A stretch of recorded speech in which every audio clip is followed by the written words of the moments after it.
Hello, everyone, and welcome to episode number 7 of the Always in Season podcast. I'm Zach here with Susanna, and we're just gonna go through OTAs and basically everything that is started with this, basically the start of all football activities. Yeah, first, not an OTA thing, but it was just announced that in 2026, the draft will be held in Pittsburgh. So, Green Bay this coming year, and then now Pittsburgh. That's kind of fun. Yeah, fun for Pittsburgh. I can't remember last time they've hosted one, but glad to see that the city's getting a draft. Yeah, for sure. They're a good football town. Yeah. With OTAs, this is kind of big news, but also not a surprise. We talked about it on a podcast a couple episodes ago. Justin Jefferson was not spotted at the facility for OTAs. He was spotted in New York, though, so... Yeah, there was a lot of rumors about maybe the Jets, but I just think he's looking for a new contract, and I mean, he deserves it. But again, OTAs, it's all voluntary, so he's not going to get any punishment or fine or anything. But it's definitely intriguing. I think a lot of people did see this coming, so it's not really a surprise. But the fact that he was in New York is kind of odd. Kind of weird, and it could be nothing, Yeah, right. But we all got to make a big deal out of it just when something like that happens. There were some retirements. Devontae Parker and David Johnson both retired. The David Johnson one's not too much of a surprise. Yeah. He's older. He had a good career. But the Devontae Parker one came as a bit of a shock. Yeah, I think he said he mostly just wanted to spend time with his kids, so I can't really blame him. But like you said with David Johnson, he had a couple really good years. My fantasy team, I think a couple years, he was a big part of that. But yeah, Devontae Parker kind of out of the blue or out of nowhere. I think he's only 31. He's pretty young yet. So. Yeah. But again, family over football, right. For sure. Jared Goff got paid. It was a 4-year, $212 million extension. Obviously, they are showing that they have faith in him. I think we both have kind of mixed feelings on Jared Goff. Yeah. But he has shown that he's doing a good job leading that team. So. I think last year you saw it. Just the whole team and even Dan Campbell rallied around him, and he looked to be their guy. He seems older than he is. Because I feel like he's been, he was on the Rams, and now he's been in Detroit for a few years. He was part of the 2016 draft. Right, so he's been around for a little while, but yeah, 4 years, $212 million, second highest paid quarterback annually behind Burrow now, which is kind of crazy. Good for him, but nobody would have thought that when the Rams, ditched him for right, Stafford. And then made the NFC Championship game last year, and hopefully they're turning the tide of all the Lions, all the years of mediocrity and misery. Hopefully they have their guy. They've invested in him, and then as well as I think Amon-Ra, he got paid as well, and I think Penei Sewell. So they have invested a lot in that team. So definitely, and I think Lions fans, when they first got Jared Goff, they weren't too thrilled, especially because Detroit loved Stafford. Right. But now I think they paid Jared Goff, I think they're all happy about it because he's kind of shown hey, I'm good, I'm gonna lead this team. Another contract, Antoine Winfield, 4-year, $84.1 million extension. I would say it's well deserved, but that's a lot of money. Yeah, I don't think it's a coincidence. It's 0.1 more, I guess, than what Jair got. So Winfield is now the highest paid corner, but like you said, it's a lot of money, but I guess it's well deserved for him. It is well deserved. And MVS, 1 year, $4.5 million with the Bills. So he went from Aaron Rodgers to Patrick Mahomes to Josh Allen. We're next, the Bengals. Yeah, a deep threat. Kind of a prove-it year, I guess, for him. He kind of had a up and down year with Kansas City last year. I know he had a couple catches where a couple balls he should have caught, but kind of. I wouldn't say what he does. He's a fast receiver, but I think his hands at times are questionable. Yeah, and but I think this will be a good fit. The Bills need a deep throw weapon. Yeah, especially with Diggs. Josh Allen doesn't have many big names to throw to. Yeah, and I think MVS has become more reliable throughout his career. We have a sweet story. Keon Coleman has been a fan favorite since entering the league, which it's only been a month. Yeah, but he plays for the Bills. Everyone's going to get fan mail, and this kid, Logan, probably 8 years old, sent him a letter welcoming into the team and that he was excited to watch him play this season, and Logan made him friendship bracelets. Not only did Keon, open the letter and whatever and probably reply, but he wore the bracelets for his rookie pictures, just showing the gratitude to this little kid who made in the friendship bracelets, and I think that's really sweet. Yeah, I mean, I think it goes a long way. So these guys know how much of an impact they can have on the younger guys and or the younger kids, I should say, and just fans in general. So I think it goes a long way, and I know that kid's never going to forget that. Oh, not at all, not at all. We have some more contract stuff. This is just more of like in talks, but Jordan Love sounds like he will. It is not a matter of if, but a matter of when he will become one of the, if not the highest paid quarterback in the NFL. Yeah, I think Matt Stadman a couple days ago he said if not when. Ian Rappaport said the same thing. Yeah, Rappaport said the same thing. So I think based on what Goff got, it's going to be very similar. How much guaranteed money, I don't know, because obviously that's what people look at because you have incentives and everything. But I think personally, he'll probably have. He won't step on that field without a new contract. I don't think, or at least not regular season, I should say. But I don't even think that's going to be an issue. He's at OTAs. Yeah. Like, he's not holding out. And the thing is, he was asked about it in his interview, and he was really just trying to, like, dodge the question, just like, I don't know, it's not my business, because he is not one of the players who's, like, involved in all the contract talks. He lets his agent deal with it, with the team, and he's just there to play ball, which I can really respect. Yeah. But people are like, okay, has he proven that he deserves this money? Has he not? And long story short, we have a small sample size, but what we do have of him is that he improved every single game. Yeah. And he took a team, the youngest team in football, yeah. After being in the shadow of Aaron Rodgers, took them to the playoffs, which nobody expected. Yeah. And won a playoff game in Dallas. Yeah.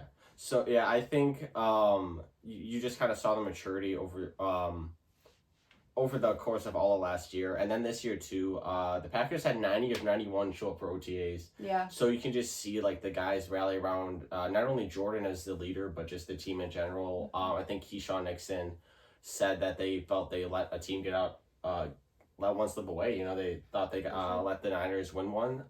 So I think they're all locked in. And I think Love, like you said, he doesn't really care about the contract. He knows he's going to get one, but he's more focused on on-field production than anything. 100%. We have a couple quotes from throughout OTAs. First up, Aaron Rodgers. He said, "We are must-watch TV, and that's pretty obvious. Everyone knows that. Whether you love or hate me, people want to see me play." What are your feelings on that quote? I mean, obviously, like, talent-wise, he's a Hall of Famer. You love him, you hate him, he will be in the Hall of Fame. But, again, I think over the years, you've kind of seen how it's been like, oh, I'm this great guy. The arrogance has showed a lot. And, I mean, yeah, he's in a big market. They have 6 primetime games. Like, they're going to be watched. So, I think he didn't have to say it because it's the Jets, it's Rodgers. People know he's going to watch, but again, that's the arrogance, and it's just how he is now. Yeah. And, like, my thing, like you said, everybody knows it, but you have to say it. But you know what? That is who Rodgers is now. So, Anthony Richardson, he is the Colts quarterback, and his backup is Joe Flacco. And he said, "I just remember riding on the school bus when they were winning the Super Bowl." And I don't think he meant that in a disrespectful way at all, but it was hilarious, and everyone's like trolling it. And Joe Flacco's such a playful, likable guy. That's just hilarious. Yeah. I mean, you saw last year it was Richardson went out early, and then the backup and Minshew came out and did well. You know, they almost made the playoffs. But yeah, I think you said Joe Flacco, you know, took it well, and obviously Richardson didn't mean any harm by it, but like I mean, you saw it that Richardson just was, you know, saying, I think he was trying to pay respect to him, but it came off as this age gap. Right, yeah. No, it is funny though, but that shows. I mean, Joe Flacco's had a long career in the NFL. That is respect. You know, like that the longevity. So. So Javon Holland, he plays for the Miami Dolphins. He was asked about the difference between Anthony Weaver as the defensive coordinator versus Vic Fangio, and he said it's the fact that he's a good person that makes a difference. Yeah. He just completely ripped Vic Fangio, and it sounds like that's been happening throughout the Dolphins locker room.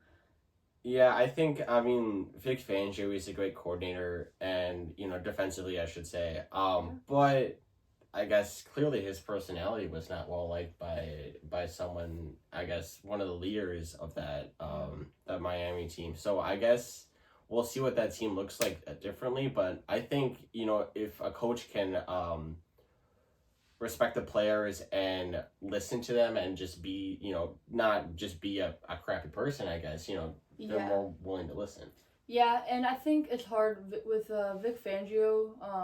He is one of the oldest coaches, coordinators, whatever. He's one of the oldest in the league. And I think at some point, if you're not able to adapt to the younger, then there's just going to be that friction. He might just be one of those guys who has his way. It's like my way, highway. Like, Yeah. And I don't want this, like, young people crap. Like, that might be kind of the vibe that they were given. But at least they're happy with who they have now. I think it's interesting to see, like, you have a guy like Vic Fangio, but then you have a head coach in Mike McDaniel. Oh my goodness. Who is just so young and just like one of my favorite coaches in the league, just because how funny he is. He's young. He's, he knows what he's doing. But you have all these younger coaches, like Matt LaFleur and all these guys that kind of have replaced. LaFleur replaced McCarthy, who was kind of getting older. So, these guys don't have experience, but they relate more to the players. So I think that's kind of what Holland was getting at. Yeah, for sure. So Hard Knocks, they do like the in-season one, they do the OTA one, the training camp one. And so they had just announced a couple days ago that the off-season Hard Knocks will be with the New York Giants. That one's entertaining. We talked about it, that the Giants had the worst draft in their division, and one of the worst drafts, probably. Yeah. In the whole draft.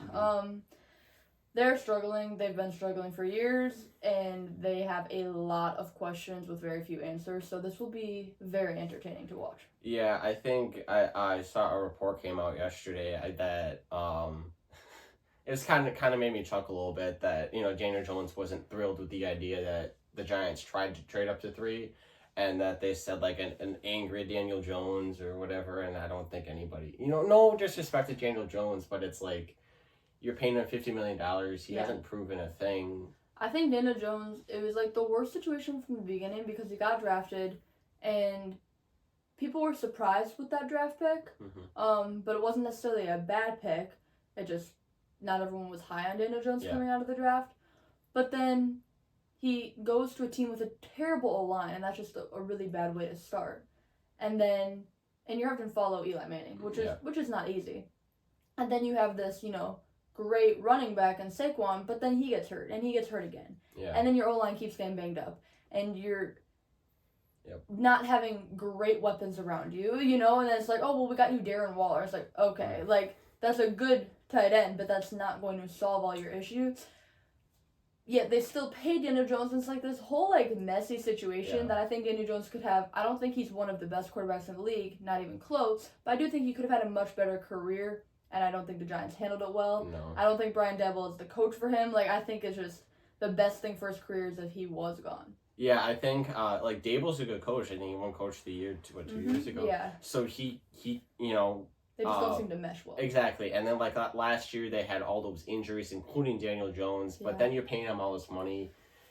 And it's like... It's really the Giants' front office. You can kind of see, like, why, like, we said with Love earlier, like, they're not gonna jump on him and just pay him right away. They're gonna maybe wait a little bit. But again, Love, I guess he hasn't accomplished anything like award wise.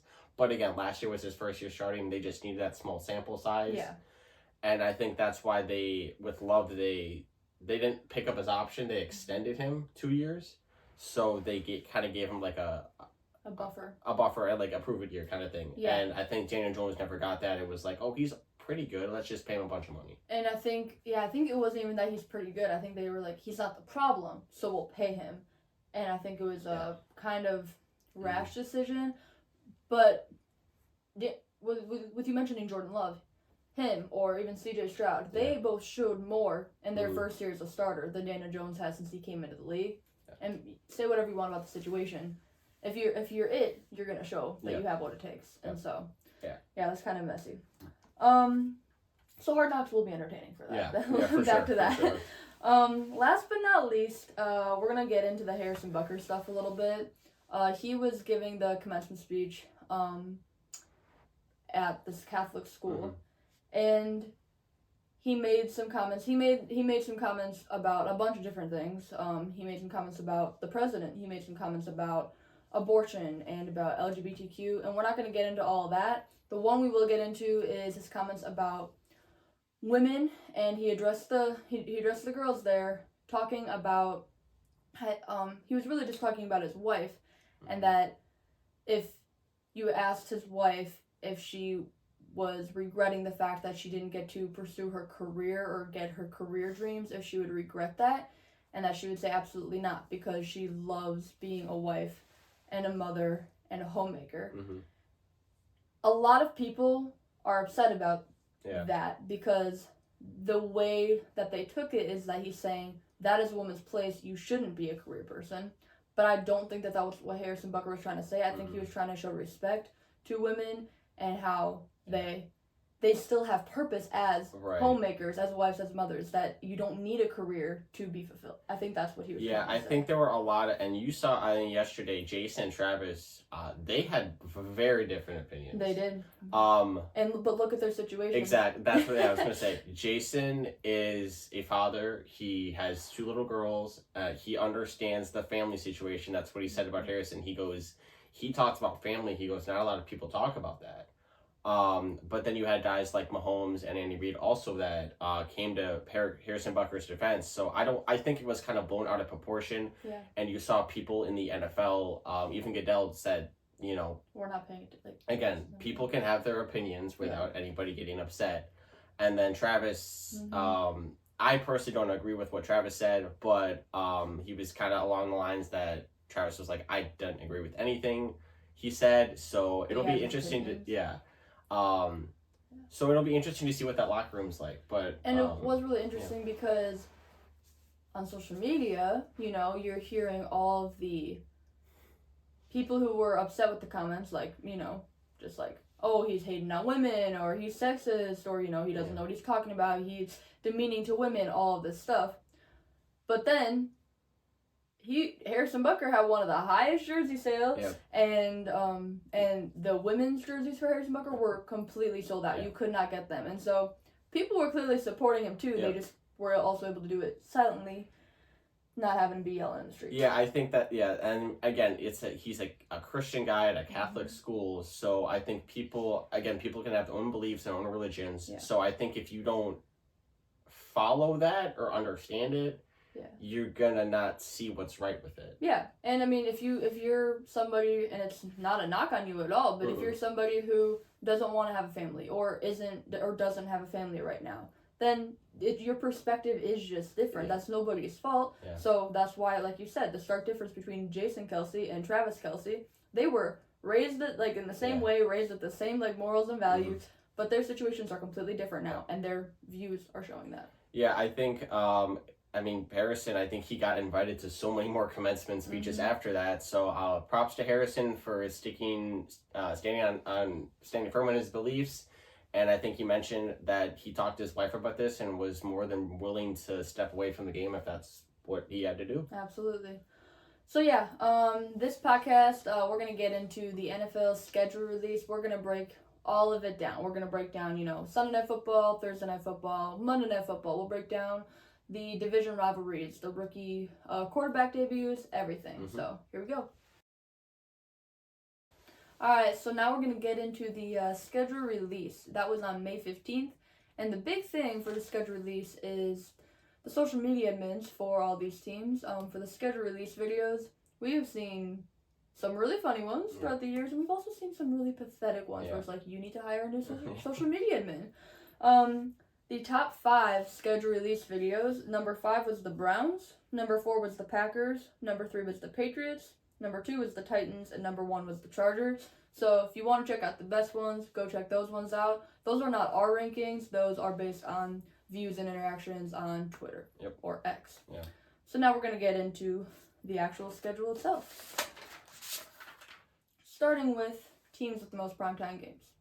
The 3 teams had 6. The Niners, Jets, and Cowboys all had 6, which is I'm kind of surprised Kansas City did 6. They're the golden team, But there were a lot of teams with 5. Detroit, Green Bay, Kansas City, Buffalo, Cincinnati, the Rams, Miami, Baltimore, and Philadelphia. Yeah, I think that's all good teams, projected to be playoff teams. Yeah, and there were a lot with 4 and so on down the list, but we won't get into that. Yeah, but those are all looking like good matchups and good games, so I'm excited to watch all those teams play. Sunday Night Football schedule, we're not going to read the whole schedule to you, but we're going to highlight a few games. Starting with Week 2, Bears-Texans. Yeah, this should be a fun one. In the second week for Caleb, CJ Stroud, he had a great year last year, so we'll see if he hits that sophomore slump. But I think both these guys are gonna go at it. Again, young guys still with a lot to prove, especially for Caleb. Yeah, I think it is in Houston, so that kind of is placed to Stroud's advantage. But I think both guys have a lot to prove, and we'll see how they match up. Yeah, and it will be interesting because, CJ Stroud did have this great rookie year, and now Caleb's expected to do the same, if not better. Mm-hmm. And so having them go head-to-head is just, grab your popcorn. Next up, Cowboys-Steelers. That's just two, old school, football teams who had success throughout, history. And they both have some interesting storylines, you know? Like the Cowboys, it's always their year, right? It's always their year, and they need to actually show it. But the thing is, they'll show it in the regular season and get to the playoffs. Yeah. It's just a matter of in the playoffs, but still fun to watch them. And the Steelers, I assume Russell Wilson will be their starter still at that point. But they always find a way to make the playoffs. They always find a way to be above 500 with Tomlin. It's that defense. Yeah. That defense, they got better, and it'll be interesting to see against that offense that was so good last year. Mm-hmm. We'll see what happens. 100%. And the Cowboys' defense will be healthier, so their defense should be a little better too. Cowboys-Niners. Last season, the Niners whooped the Cowboys on national television, so we'll see if that changes this year. Yeah, the Niners, they're always good. Again, the Cowboys, like you said, they usually have a pretty good regular season, so I think this could be a good matchup. But again, we'll see if the Cowboys. It's not really about the regular season for them at this point. But it will be a good test, of measuring, hey, where are we at? Mm-hmm. So that's a fun one to watch for. And then 49ers-Bills, that's later in the year. I think that's also, because the Bills, I feel like they've also kind of been underachieving, they can't beat the Chiefs, right? Yeah. That's their kryptonite. So going up against the Niners is a really good test for them. That's a really good defense for Josh Allen to go up against, and that offense. And then also their defense, can they stop a team that has so many different ways to beat you, you know? But I think you said the Bills, they need this test. The biggest test for them is always the Chiefs. They always run into them. They can't get over that hump. But the Niners, they've been to the Super Bowl quite a few times, and they can't get over the Chiefs either, apparently. No, they can't. So Monday Night Football schedule next up. That first one, Jets-Niners. I mean, there are so many storylines for that. The head coach of the Jets is Robert Saleh, and he came from the Niners. He was their defensive coordinator. Aaron Rodgers. We all know the draft story in 2005 where the Niners passed on him and went with Alex Smith. And so he always has this, not as big as if the Niners drafted me. He's this chip on his shoulder from the Niners not drafting him. Yeah. And he hasn't really done well against them, but it's still fun. And then also Aaron Rodgers got hurt last year on Monday Night Football. Yeah. And now, week 1. So, this is a great, entertaining way to start off Monday Night Football. I cannot wait to see this. This is what a way to start Monday Night Football. Week 1, like you said. There are a lot of storylines, and I think this could be a really good matchup. The Jets and Rodgers have a lot to prove, and the Niners are trying to get over that hump. They are. I'm so ready for that. All right, Bills-Jets. That's also a good one. I mean, it's a division game, and the Bills. I mean, I think before Rodgers came into that division, everyone's like, "This is the Bills' division now." Mm-hmm. The Dolphins are right there, but they were the wild card team. They were the baby brother of the Bills, The Bills still had the division. Obviously, going into last year, people were like, well, maybe the Jets will win that division because of Rodgers. But then he gets hurt. Now we really don't know what to think of the Jets. But this is a really, really good one. It's kind of early in the season. I'm excited for this. Yeah, I think when Rodgers came to that division, everybody was excited for Rodgers, Allen. But obviously last year we didn't get that. So it'll be interesting to see two of the better players at their position, and we'll see how they hopefully finally face off against each other. Yeah, definitely. Texans-Cowboys. everyone says that Cowboys are America's team. I don't even know if they're Texas's No. team right now, so we're gonna see in this game. I'm really, really looking forward to this. Yeah, I think you kind of towards the end of last year, there was a lot of joking about how, like you said, the Cowboys are America's team, but they're apparently not even Texas's team because the Texans, they're young, they're hungry, and we'll see, again what that stadium looks like because it'll be pretty mixed. I would feel like, and Cowboys fans are probably travel more and they'll be more there. I feel like regardless of where they're at. But yeah, I think this is a very intriguing matchup. The Texans, again, they have a lot to prove against a lot of teams, and Dallas is one of them. Yeah, and what you mentioned about the fans, like it's at AT&T Stadium, so it's a home game for the Cowboys. I don't know how their ticket situation will work, like if they do their best to like not sell to anyone other than actual Cowboys fans, but either way, this will be a really fun matchup, and it's like middle of the season, so I think that's a good spot for it. The one right after that is Ravens Chargers, and I love that. I mean, you have Lamar and Justin Herbert, like you don't even have to go any further than that. But then this is also like, I don't know, they're teams, like they both have so much talent. Yep. Again, that's yeah. I mean, the Chargers lost a little bit. I guess offensively, but I mean they have Herbert. They got Joe Alt now. So again, they have a lot to prove. They have a couple rookies that kind of seem a little promising through OTAs. So I think at that point, I'm sure. I'm assuming that the Ravens and Lamar have hit their stride, and hopefully the Chargers have as well. Yeah, and the biggest headline for this is that this is the Harbaugh brothers matchup. Yep. So then really, really late in the season, we have the Lions versus the 49ers. So that's a rematch of the NFC Championship game. And that was a really, really great game. Yep. The Lions had that, and the Niners came back on one. So I bet Lions are just ready for this game. Yeah, this is week 17, so playoff. There will most likely be playoff implications at that point. Like you said, the Lions, they gave one away to the Niners, and they want nothing more than to not only get back to the playoffs, but if they could, beat the Niners that late in the season, that could be a huge boost for them. 100%. Now we'll move on to the Thursday night football on Amazon Prime. Week 2, we have Bills-Dolphins. So again, a division game. They both kind of want to say, like, yeah, we're the best team in the division type deal, so that's a fun matchup. Yeah, I mean, Bills-Dolphins, I mean, you saw how the Dolphins did last year against Mahomes, so I guess another big name in the AFC and Josh Allen. But again, it's week 2, it's the first Thursday night football game of the year, so prime time, we'll see how both of those quarterbacks respond. Definitely. Moving down to week 9, Texans-Jets. You get a young guy in Stroud versus the old man in A-Rod. I mean, that's a fun one. I think the Texans have the better team overall, or the more complete team, but the Jets have the experience, so. Yeah, I think just with the Jets and Rodgers in general, I think there's so many games that, quarterbacks that Rodgers hasn't faced yet. And Stroud is one of them, so it'll be interesting to see how those two go back and forth. Like you said, near 20-year veteran versus the 20-some-year-old player, Yeah, definitely.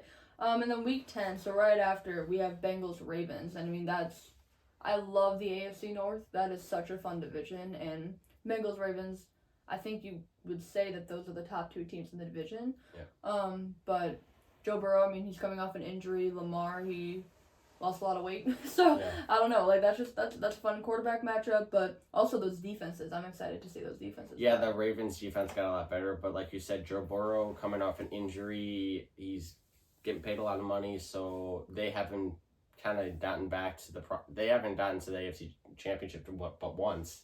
So they have a lot to prove, and getting back to the top of the mountain, I guess. But getting through the Ravens is just one step for them. I think the Chiefs in the AFC, they're the team to beat. They are.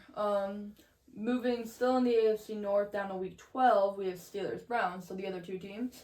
And I think that's a great matchup. Steelers-Browns has been a rivalry for years. And the Browns, both teams have a lot of question marks. The Steelers, though, it's like they keep making the playoffs no matter what their team looks like. Where the Browns, it's like they have been looking good under Stefanski, but then, like, what's happening with quarterback? And I don't know. Deshaun, is he going to do well? Yep. And then week 14, we have Packers-Lions. So this is a divisional game late in the season.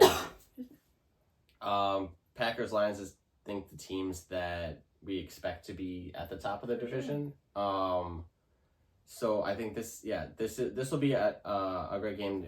Like you said, divisional game. But I think at that point, both teams will presumably be fighting for this top of the division and Yeah. that top seed. Yeah, it's a really, really good matchup late in the season. And last year, like the Lions, they had the Packers number, early on, and then Thanksgiving, the Packers came and they controlled the game, from the beginning.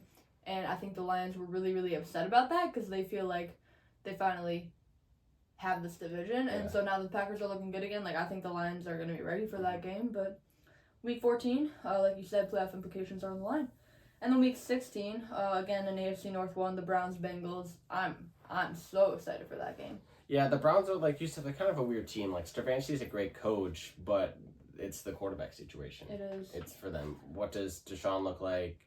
I mean, last year they did well with Flacco, but again, they're paying Deshaun a lot of money, so he's gotta show up. And I think Deshaun will show up personally. Like, I think he's ready. It's just a matter of health, but like I think he's ready to go lead this team. Now we have the CBS national games, which is the most watched window. We're gonna highlight 4. First off, week 2, Bengals Chiefs. Yeah, it's been it seems like forever since Mahomes and Burrow have gone at it. Week 2, it's early on, so both teams should be presumably pretty healthy, and again, just one of the bigger quarterback matchups and team matchups all season. Definitely, and then we also have Chiefs Chargers, which we're gonna see twice throughout the year, and Mahomes and Herbert. I mean, that's fun. Justin Herbert's debut in the league was against the Chiefs. So I think he enjoys playing them. Mm-hmm. And with under Harbaugh, like the Chargers could be a very different team where they might be ready to take the division. I mean, for all we know. Yeah, I think that just the question is the talent. Like, they don't have as much talent on paper, but again, Harbaugh, he's a national champion. He'll figure it out. He will. And then week 10, Eagles Cowboys. I mean, that's such a fun rivalry. Every year it's Eagles Cowboys. It's, I don't know, both teams again looking to win that division, and I think last year they went back and forth at it. But week 11, so it's kind of the middle of the season, but week 10, my bad.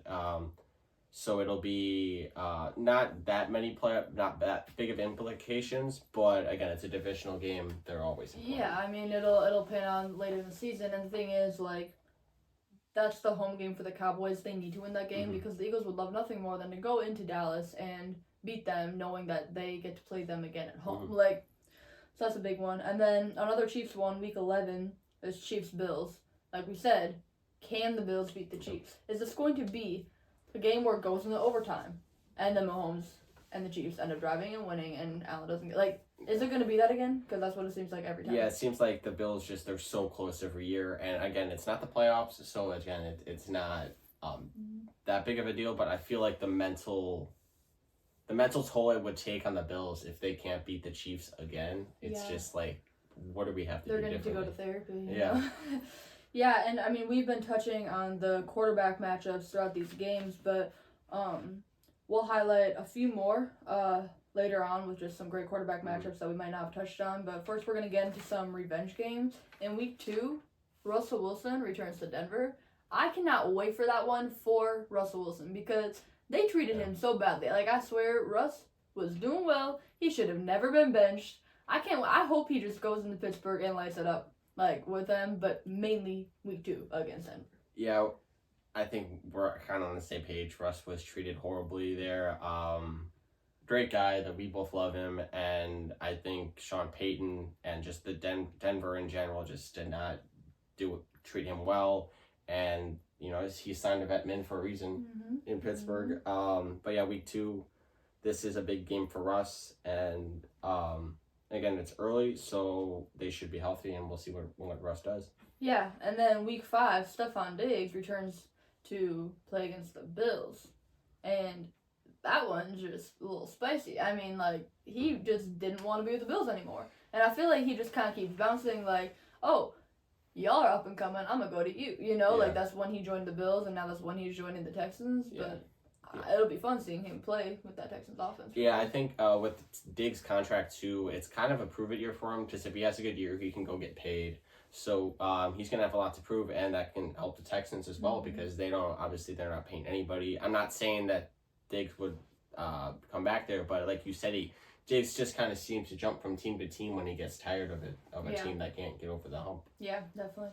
Week 14, this probably is the biggest one. Kirk Cousins going back to play against the Vikings, and I'm really excited for that one because, Kirk, he was actually with the Vikings for a decent amount of time, and there's a lot of question marks around, like, Kirk and his injury. There's a lot of questions about the Vikings, like, what are they going to do now that Kirk's gone? So, I can't wait to see him face off against his old team. Yeah, I think Kirk, I feel like it's mixed opinions there with Kirk as far as, like, when he left, because I guess he was injured, so he didn't leave on, like, a sour note, but again, he still left, so it's like... Yeah, I don't think he left on a sour note at all. I think, Kirk is such a likable guy. He's classy, and I think he made the move that's right for him, right for his family. I think the Vikings were ready to move off of him just because what if he doesn't come back strong from his injury, then they look like a donkey giving him more money. You know what I mean? And then you look at the Falcons and their situation, so they don't look... I mean, they paid Kirk, but then we got into the whole stuff with Penix in our previous episode, so we won't touch on that. But. Yeah. The next one, week 17, I really like this one. Is Derek Carr against the Raiders. There was actually kind of a cool storyline because Aiden O'Connell, who plays for the Raiders, he was asked about why he switched from number 4 to number 12, and he said it felt disrespectful to Derek Carr to wear number 4. And I really respect that because even though Derek Carr is not like one of the best quarterbacks in the league, he was a really good Raider and very classy guy, and he was number 4. And so like Aiden O'Connell, like I'm glad he changed numbers, but I'm excited to see him go against his old team. Carr's with the Saints now, so I can't wait to see that matchup. Yeah, Carr, he had kind of an interesting stint with the Raiders. They brought Devontae there, and then they let Carr go immediately, and now Devontae's doesn't seem too happy there, I guess. But yeah, I think Carr is kind of a little bit older, a little bit later in his career, but I won't say anything to prove to the Raiders, but it'll be a fun matchup. Yeah, and then we have 2 running backs division rivalries. So Aaron Jones against the Packers weeks 4 and 17, and then Saquon Barkley against the Giants weeks 7 and 18. Obviously, Jones is on the Vikings now, and Saquon is on the Eagles now. Those are going to be some talked about games. Yeah.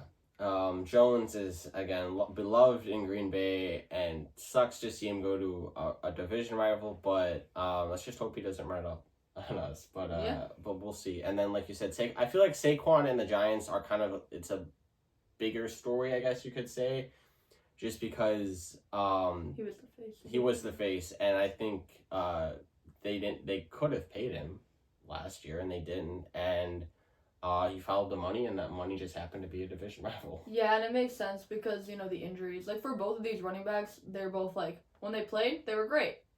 But could you rely on them to play a whole season? Yeah. No, because they were getting injured. So those teams didn't necessarily want to risk giving them the big bucks, so other teams did, and they took it. And like you said, just happened to be a division rivalry. Right. So then, great quarterback matchups. Again, we've touched on them, but we'll kind of highlight them quick. Week 1, we get Lamar versus Mahomes. Yep. That's fun. Week 1, starting off, again, two former MVPs and guys that are Mahomes trying to get another ring, and Lamar trying to get his first. Yeah, and then also in week 1, we have Stafford versus Goff, and we've kind of touched on that. Like, Stafford was known as the better quarterback, obviously, because that's why the Rams got rid of Goff, because they wanted to get Stafford. But now Goff just got paid big, and he's doing well with the Lions. They beat him in the divisional game last year. Yeah, so I'm excited for this one, and I think they probably both are too. Yeah. And then week 3, we get Lamar versus Dak. That's a fun one. I think Dak needs to show that he's on Lamar's level, that he's on that, like, I'm one of the best, as opposed to just, like, I'm that tier below. Right. And then moving down all the way to week 11, we get Burrow versus Herbert. I don't think we've seen that one. It's maybe just one time. Yeah, it's been a while, and that week also we get Mahomes Allen. So I think week 11, as far as quarterbacks go, it seems to be middle of the season. So hopefully both teams have hit their stride and two great quarterback matchups. Yeah, I just hope they're both healthy. Yeah. And then week 12 we get Brock Purdy versus Jordan Love. They faced off in the playoffs last year, and so that'll be a fun one. Yeah, both of the guys are just kind of on the verge of getting paid, so I think they still have a lot to prove. I'm assuming by that time Love will probably have a contract, but Purdy again still has a lot to prove and seems to be their guy. So both young and up and coming. And then week 16 we get two good ones. We have Stafford versus Rodgers, and then Stroud versus Mahomes. So we have the old guys and the young guys, who are kind of the face. Yeah, Stafford and Rodgers, they went at it all. Detroit and Green Bay, it was twice a year, and now two of the toughest guys in the league. Yeah, and then now this year they're they're both older, both closing in on retirement, so they I'm sure it'll be a fun matchup, and they'll definitely exchange words after, and it's friendly banter, I'm sure, between those two at that point. 100%. And then Stroud versus Mahomes, I mean, that's a lot of fun. Like, these two guys are just lighting up the league. I mean, I think everyone's just ready for that one. I hope. Remember that Rams-Chiefs game a few years ago where it was 54-51? That was so fun. I kind of hope it's something like that. Maybe not that high scoring because that was historical, but where you're just seeing these offenses. Yeah, I if both of these guys just come out and throw for 303 touchdowns, I think it would be great for the league. 100%. And then in weeks 6 and 17, and then weeks 10 and 17 again, we have Allen versus Rodgers, and then Hurst versus Dak. So these are division rivalries. With great quarterback matchups. Yeah, that we touched on it earlier. Allen Rodgers hasn't happened yet, but I think I'm glad we get to hopefully see it twice this year. And they have some friendly banter because they go golfing together. Yep. And so that will be really, really fun. Yeah, and then Hurts Dak, it's Philly, it's Dallas. Every year they've both been there for a while. We know what we're gonna get in those games. Yeah, and it's been a while since the NFC East has had a repeating division title. So the Cowboys actually ended up winning it last year, even though it looked like the Eagles were, for the longest time, the Eagles had that, decline. Cowboys ended up winning the division. Eagles are trying to say, no, this is ours. And then in week 7, we have C.J. Stroud versus Jordan Love. These are going into the playoffs last year, it was the Texans and the Packers, it was the AFC and the NFC of the dark horse teams to possibly win the Super Bowl. And now these are the two most teams that we're excited to see. Okay, were they for real? Are they for real? Or was that just a first year fluke? I personally am bummed this is not a primetime game. I believe it's a noon kickoff. Yeah. But yeah, like you said, I think in the back of everybody's head, they're like, well, what if these meet in the Super Bowl? These are young guys that are both hungry for a championship and success. So I think week 7, I believe it's in Green Bay. But yeah, I really think they dropped the ball not having this primetime game. It would also be funny though if they ended up in the Super Bowl because the oldest team in the league versus the youngest team in the league. Right. The Texans were 2002 and the Packers are 1919. Right. That'd be some fun storylines as well. Now we also have some great rookie quarterback debuts and just also some head-to-heads, which is really exciting, I think. So Caleb Williams, he debuts against the Titans. I think that's interesting because not it's a division game. The Titans have questions around them, so it's not it's this hard matchup that he has to go against right away. But it's also not necessarily a softball either. It's an expensive defense in the Titans. They've kind of invested a lot of money there, so we'll see how Caleb responds there. But like you said, it's not really a team that's poses a big threat to anybody in the league. But again, it's his first game, so we'll see how he responds. Yeah, and then Jaden Daniels, he has to go against the Buccaneers. That's a little bit tougher. That was a playoff team, and they're a very aggressive team, and I think they're gonna want to, their pass rushers, they're gonna be hungry. They want to go sack this new rookie quarterback and put him in his place. But Jaden Daniels, he's a mobile quarterback. He feels like he belongs in the league. So that's a fun matchup, I think. What about you?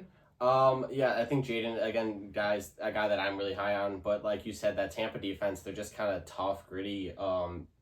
Baker too, obviously he's the quarterback, but again, that defense, like you said, I think that they're ready and they're trying to get back to the playoffs, and I think that they feel like they have something and they have a lot to prove. Yeah. Drake May, he has to start against the Bengals. I mean, that's tough. Like Patriots, Bengals. The Yeah. Bengals, I'm sure, are favored by a mile to win Yeah, that game. this is assuming Drake starts. I Yeah. do believe he will start, but again, you never know. But like you said, the Bengals, Burrow there's a lot of injuries last year, so I think they have a lot to prove. And I think like you said, putting a rookie in his place week 1 is a great thing for them. Yeah, and Drake May, like, I think it's better if he doesn't start right away, but again, he probably will. JJ McCarthy, also assuming he starts, would be against the Giants. That's a little bit more of like that's a softball. That's more of a softball. Now this might be the kind of game where it's like, Giants, we need to start our season off right. We're playing this little rookie punk quarterback. Like, we gotta go show him that this is, professional football. This ain't no college game. But I mean, JJ obviously was good. Like, yeah, I think there are some. I think he'll start. I don't know. It's kind of, I wouldn't say it's 50-50, but like they don't have a lot of. I mean, Darnold, Darnold's like, they there. might want Darnold as that buffer until they feel they're ready to put I think there. I don't think they're not in a rush. They're not, but then also it's like, who else better to start your season against than the Giants? Like, they got nothing they got no high hopes for this season, I guess. That's true. That's very true. And then Bo Nix, again, assuming he starts. Probably. Against the Seahawks. I think that's Broncos Seahawks. Like, I think that's kind of fun. I mean, I know Russ isn't there anymore, but like they kind of had a little rivalry going there because they had players who had traded teams, Yeah. So Bo Nix, that's a good team to start against. Like you're gonna be tested, but also like you could go and win that game. Yeah. No Pete Carroll there. So that seems different. But again, the Seahawks are not what they used to be. A couple years back when Russ was there, and they had guys like Richard Sherman. Yeah. But again, still a good test for him, and I think week 1 for rookies is always a big deal because preseason is one thing, training camp is one thing, but you can't replicate in-game speed and in-game physicality. No, not at all. Then we have some head-to-heads for these rookie quarterbacks. Again, assuming they're all playing at this time. On November 24th and then December 16th, because division rivalry, Caleb Williams versus JJ McCarthy. So Bears-Vikings, that's always a fun game to watch. And now with these two rookie quarterbacks, I mean, I'm really excited. And it's interesting because they're both really late in the season. Yeah, but Bears, Vikings, kind of guys, there are teams that, I mean, the Vikings more than the Bears, I feel, just aren't ready yet. Again, we'll see what the Bears are like, but Caleb has a lot to prove this year. But I think going against JJ, assuming they're both playing at that point, I hope they are. But then, again, it's a divisional game, and every divisional game is important. Yeah, and the interesting thing, like, Caleb, he's expected, like, you need to show that you are worth the number 1 pick this year, where JJ, it's like, we got more grace with him. But JJ's probably like, hey, I want to show that I should have been the number 1 pick, or like, I was the best quarterback in this draft class. So I'm really excited for those. And then on November 10th, Drake May and Caleb Williams face off. Yeah. Probably. Probably, yeah. Again, it'll be an interesting matchup. Again, rookie QBs, it always is, but Patriots Bears, it's kind of like a team wise, it's like if it wasn't the rookie quarterbacks, we'd all be kind of like, we can take a nap during this game. Yeah, it's just kind of like again, what do these teams look like at that point in the year? But like you said, if it wasn't for rookie quarterbacks, I don't think many people would be paying attention. Yeah, and then on October 6th, Caleb Williams and Bryce Young. Obviously, Bryce Young's not a rookie anymore, but this is a battle of the recent number 1 overall picks. And that is something to watch. Bryce looks good. He looks bigger. He looks more confident. So and they added some pieces. They did add some pieces. So new head coach. We'll see how this year's number 1 versus last year's number 1 pan out. I think the Panthers still have a lot of questions. Yeah. More than the Bears do. I feel like the Bears had a good offseason. Yeah. They added some pieces around Caleb, and I feel like Caleb has a better supporting cast, but Bryce Young has a year under his belt. Definitely. Now we have some holiday games to talk about. So on Thanksgiving, first off, Bears-Lions. We almost always get the Lions on Thanksgiving. It's a divisional game, and Caleb Williams getting to play on Thanksgiving his rookie year. I mean, that's fun. That's big shoes to fill. But Thanksgiving games we always look forward to. Football, family, food. Like, you really can't get a better combination than that. And then the afternoon game is another division game. Giants-Cowboys. Cowboys always have it. Cowboys always have Thanksgiving as well. And, I mean, this will probably be where the Cowboys... This is really interesting. The Cowboys should 100% win this game. Not only should they win this game, but this should not be close. Dak shouldn't have to play the fourth quarter. Like, that's how this game should be. But this is also one of those games where it's like, the Cowboys are somehow going to mess this up and choke on Thanksgiving on national TV because they just do that, you know? Yeah. They do that against a team that they should beat by a lot. Like, so it's still a fun matchup. Yeah. And then the night game is Dolphins-Packers. Dolphins are not a cold weather team. They have to go to Lambeau in November. Yeah. That's not fun for them. It's been a few years since Green Bay's had a Thanksgiving game. At home. At home, I should say. Last year they played Detroit. So I think the stadium will be packed. It'll be, Thanksgiving, like you said, people are going to be home. Jordan loves his turkey. Yeah, it'll be interesting. But like you said, we saw last year how the Dolphins performed in Kansas City, and Lambeau is not any different, if not worse. Yeah. Yeah, but it's a fun match. I mean, if you just look at these two teams, like, really with talent, and so. All these games are exciting, and again, it's Thanksgiving. Like, everyone's happy, everyone's thankful, Again, everyone's filled up with yummy food, so just enjoy some football. And then Christmas, these games are on Netflix, which I find very strange, but it's happening. And we get Chiefs-Steelers, and we get Ravens-Texans. Those are some good Christmas Day matchups. Yeah, Chiefs-Steelers, I mean, I was, like, a little, like, no disrespect to the Steelers, but I was like, they don't get... Christmas is like, again, there's very limited slots, so having the Steelers, I get they're playing the Chiefs, but I think it could still be a fun matchup. Well, we don't know if it's going to be Russ or Justin. Like, at this point in the season, what if Russ isn't doing well and Justin takes over? Yeah, but then the Chiefs they're the Chiefs. Mm-hmm. But I think it'll still be a fun matchup. Tomlin, again. Tomlin's going to have a plan for Mahomes. Yeah, I'm sure. Yeah. And then Ravens, Texans, Stroud and Lamar, I think one that you seem to be pretty excited about. Yeah, two young guys. Stroud younger than Lamar, obviously, but still guys that have a lot to prove. I mean, Lamar is an MVP, but he's chasing that ring. And Lamar's one of the guys that Stroud had looked up to and like watched film on, and kind of emulated his game out for a little bit. So I'm excited for that game. And like you said, two good teams, two playoff teams. All these games are fun. But now we have some head coaching debuts to talk about. Mm-hmm. We have a good new cycle of head coaches who are just starting out. So Raheem Morris versus the Steelers. That's a tough one. You're going up against one of the best coaches in the league, in Mike Tomlin. So that's one way to start it off. The Falcons look like they have a lot of talent. The Steelers and Falcons probably have a pretty equal amount of questions, I would say. But that's a really fun matchup, I think. Yeah, I think Raheem Morris, I think he's made a good first impression there. Mm-hmm. And a lot of head coaches in the league and players, they loved this hire, and I think this is a good direction for the Falcons to go. But like you said, it's Tomlin, so a guy that's experienced, seen everything. So we'll see how those two go at it. Yeah, and what's fun about the Steelers-Falcons matchup, especially for Week 1, is that it's two quarterbacks who have new teams. Kirk Cousins is on the Falcons now, and Russell Wilson's on the Steelers now, and that's really fun to watch. But this is Raheem Morris' debut, and we'll see what he's got. Dave Canales against the Saints. He came from the Bucks. Now he's with the Panthers. The Panthers obviously looked like a mess, but the Saints aren't too tough of a team to go up against.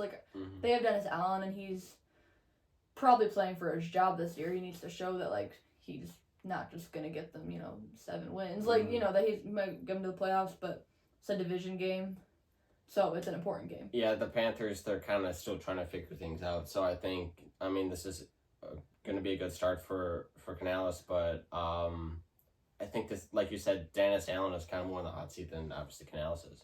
Mm-hmm. And I think one thing we're just going to be looking for from Dave Canales and the Panthers in this game is, do they look more together? Yeah. Do they just look more prepared? Because they just looked like a mess so often last season, where that's really what we're focusing on, not as much the win or the loss. Dan Quinn versus the Bucks. I mean, Dan Quinn, he's been a head coach before. He had been with the Falcons. Now he's with the Commanders. He's got a rookie quarterback. The Bucks are a playoff team, like we said. Like, we talked about this one already because it's Jaden Daniels' debut. So, I don't know. That's tough.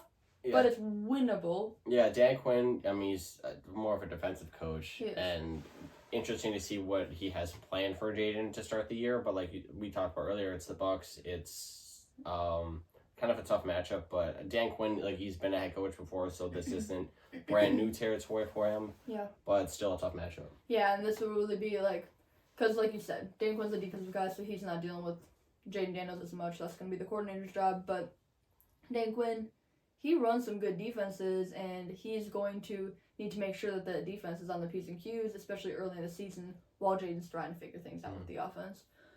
Next up, we have Mike McDonald versus the Broncos. Now, we already did talk about this game a little bit, but because Bo Nix's, debut, but like Mike McDonald, like it's so weird not having Pete Carroll as the head coach of the Seahawks. Yeah. So on one side we have a rookie quarterback debut, on the other side we have a head coaching debut.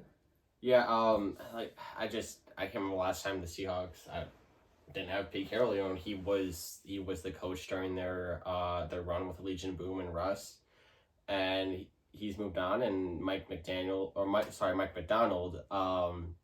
It'd be interesting to see how the team responds and how different they are now that Pete's gone. Yeah. It's so weird that like in 3 years, Russ and Pete are both just not there in Seattle anymore.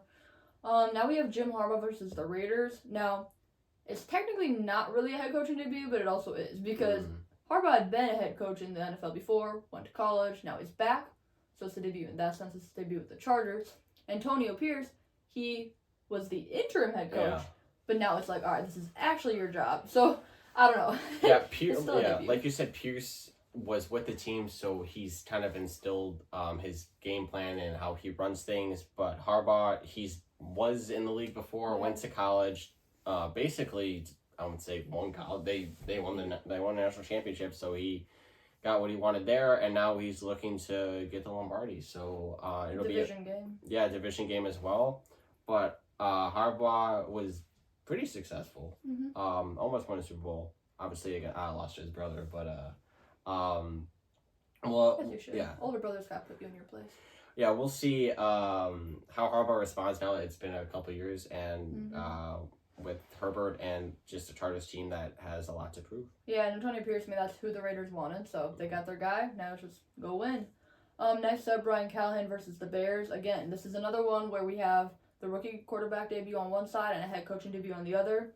The Titans, they added a lot of weapons. Mm-hmm. Now it's just like, see what you got. Yeah. But this should be a game. I think the Titans should win this game. They should, right? Yeah, it's interesting because we'll see what Levis is like. Levis kind of had a lot of questions last year. What does he look like this year? But then the Bears have a lot of questions with Caleb. What does Caleb look like? This could be a messy game. It could be like a 13-6 kind of game, like just teams that aren't ready yet. But we'll see. We'll see. And then Gerard Mayo versus the Bengals. It's not Bill Belichick as the coach of the Patriots anymore, and that is weird. And I don't like that Bill Belichick's not in the league. Like, that is just weird. I don't know how to comprehend that. Gerard Mayo, his debut versus the Bengals. That's a tough debut. Again, it's probably Drake May's debut as well. Yeah. The Bengals are probably going to whoop them, but... Yeah, I think a lot of some of the players, I can't remember who said it, but he said that he misses Bill Belichick's cursing them out and swearing at them during that's the biggest difference. That's the biggest difference, yeah. So again, Gerard Mayo, he played in the league, so I think, yeah, but like you said, it's weird just not having Bill there. So weird. Like, Bill Belichick's the greatest coach ever. Yeah. One of the top 3 greatest coaches ever. So, yeah, that's strange. And then we already talked about it. Just the head coaching matchup is also a great quarterback matchup with the Ravens Chargers, the Harbaugh brothers. Jim wants his revenge against his big brother, right? But that's a fun one. That's not week 1. That's later in the season. Yeah. But I'm excited for that. Yeah, John's been there for he's been in the league, like he didn't leave, so he's obviously college and the NFL are different, so we'll see how Jim works his way back into the league. But again, the family dinner table will be interesting that week, I'm sure. It will. Yeah, I'm sure we're gonna see a lot of like the half jersey kind of thing. Yeah. With just Harbaugh on the back with no number. I don't know. That'll be fun though. I'm excited, and that's just a great matchup all the way around. Ravens Chargers. That's just electric. Like, everybody, you should watch that game for many reasons. But yeah, that's the bulk of the schedule. This is gonna be a fun season. I mean, we're ready. We have the countdown going. We're just gonna be focusing on OTAs, probably making a big deal out of things that won't matter, after week 4. Right. And then training camp, preseason, And and then finally we'll get here. But we want to got break some it down months for yet, you. but it'll fly by, I'm sure, and we'll cover a lot as we get closer to the year. And then once the season starts, it'll be nothing but football. Yeah, but as we get more storylines, possibly more player movement, we're gonna get to break down these games even a little bit more, and also do some predictions, like legit predictions. And yeah, I'm just really looking forward to the season. Next week, we're going, because there's not a schedule release, there's not like anything specific that we have to talk about. We're gonna do something a little fun, and we're gonna talk about who the face of the franchise for each team is. You might be like, oh, that's all quarterbacks, but if you look at it, there's a lot of question marks around a lot of these teams. Some might not have a face, some might be defense. Like it really depends. But we're gonna break that down for you next week. Thanks for watching, and we'll see you next Saturday.